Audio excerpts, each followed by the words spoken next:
Hi, I'm CEO of Buyofuel.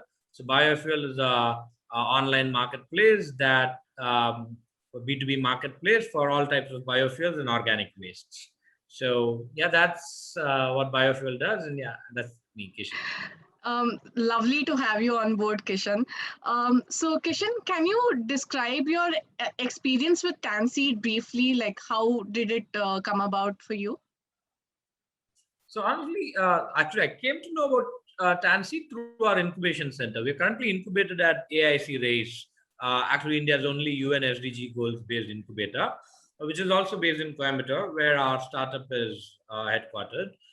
So I came to know about Tanseed through them, and we just applied it. To be honest, uh, considering that it was a Tamil Nadu government initiative, we thought it could be slow. It couldn't be as they wouldn't understand how startups work. The applications could be more elaborate and not. But right from the time of application, I think we were completely impressed. The kind of questions that were there, the kind of processing, the speed at which they processed it, and the sessions that they organized, excellent sessions. As a startup who are actively looking for funding, we get involved in many such events. But I can very honestly say that Tanseed was the best event in terms of the quality of sessions that were organized, the understanding of the startups constraints with which it was organized, and the communication was just excellent. As in right from the time as to when we need to come to pitch, when we're closing, and it was extremely punctual. In fact, it started right on the time that we were supposed to and ended right on the time that we were supposed to. Very, almost none of the events before that or after that could end like that. So that was a great experience, being applying and being selected by Tansi. That's wonderful. So, Kishan, tell us something about biofuel and the problem that you're solving through biofuel. So, okay. So, in short, biofuels is an online B2B marketplace for biofuels and organic wastes. So there's a lot of wastes that we generate, and a lot of these wastes can actually be converted into biofuels. So the problem was the biofuel manufacturers were not being able to discover the organic wastes, and so a lot of this conversion was not happening. A lot of waste was just being burnt down, and biofuel manufacturers were not getting raw material regularly. In addition to that, fuel consumers, like say a logistics company or an industry, didn't know that these biofuels were existing and they could replace their fossil fuels. So the idea was to create a marketplace, put the consumer in, so that the consumer can easily discover the biofuel manufacturer, and the biofuel manufacturer can easily discover the organic waste supplier, and so that that supply chain is more structured now, and they're able to discover each other and save on their fuel costs and their production costs. So, considering that this again becomes a narrow market that you're approaching, right? So, what were the difficulties that you faced while initially starting up with biofuel? Okay. Firstly, I don't think the market is narrow. I think there's a tremendous amount of waste. The waste that we burn down every year alone is 20 to 30 million tons. And we are a huge consumer of fuel. We import close to 250 million tons of fuel every year as a country. So, from the demand side and the supply side, it's huge. But yeah, as a space, it's always been niche. People have not been aware of it. And even as the technology has evolved significantly, so production technologies have evolved significantly, so the efficiencies of biofuels also has improved. So the challenge, I've been into the biofuel sector for more than a decade now, for more than 12 years now. I set up the first biodiesel plant of Tamil Nadu in 2008, which was one of the earliest biodiesel plants in India. So yeah, I've seen the challenges that this industry has gone through at many phases. Initially being that fuels were subsidized in India, fossil fuels were subsidized in India, and then later the regulation was taken away in 2015. That was a good move. And then the other problem that India always had was on the trading and retailing of fuels. So there was always this confusion: should IOC, BPCL do it, or should private parties and entrepreneurs be allowed to do it? Which also went out in 2018, kind of. And now our retailing of all biofuels also opened in 2019-20. So a lot of these challenges have been taken away by the regulatory framework. But still, as in being in the B2B space in a very niche area, digitization, making people or convincing people to do digital transactions of large value is a challenge, and which is what we're trying to bridge. But I think the COVID has kind of made digitization the norm. People are willing to accept as the new normal, and so I think that challenge is also slowly people are getting to use digital transactions even for large value. We learn something new every day, I guess.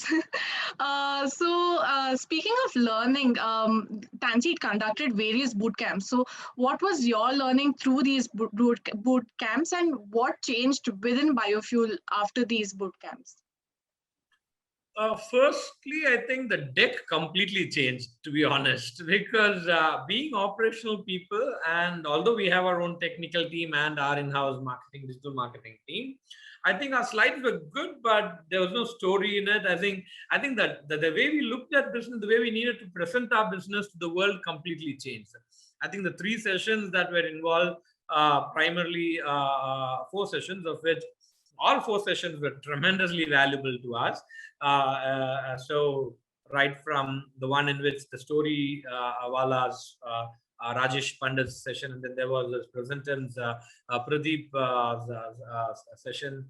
There was a session by snack experts Arun Murugan, and there was a session on the go-to-market. So I think we completely looked at all of those very differently, pre those sessions and post those sessions.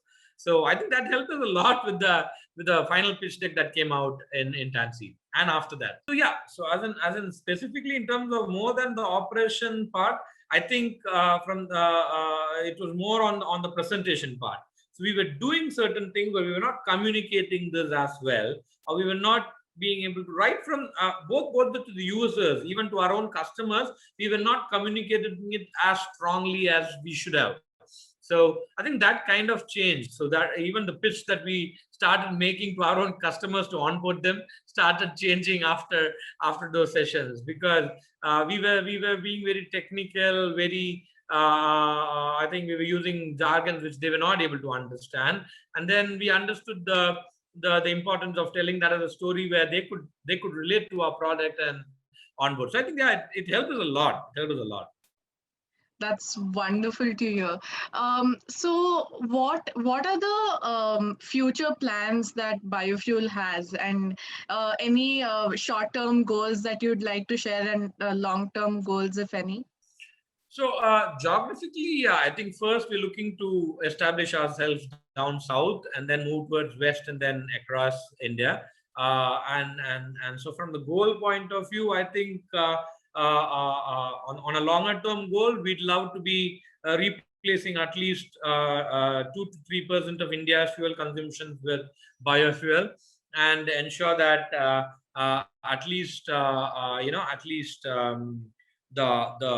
although India produces 400 million tons of waste, at least the 20 million ton to 30 million ton that just get burnt down, if we're able to convert that into biofuels, from a longer term, I think these 2 goals is what we're looking to work on.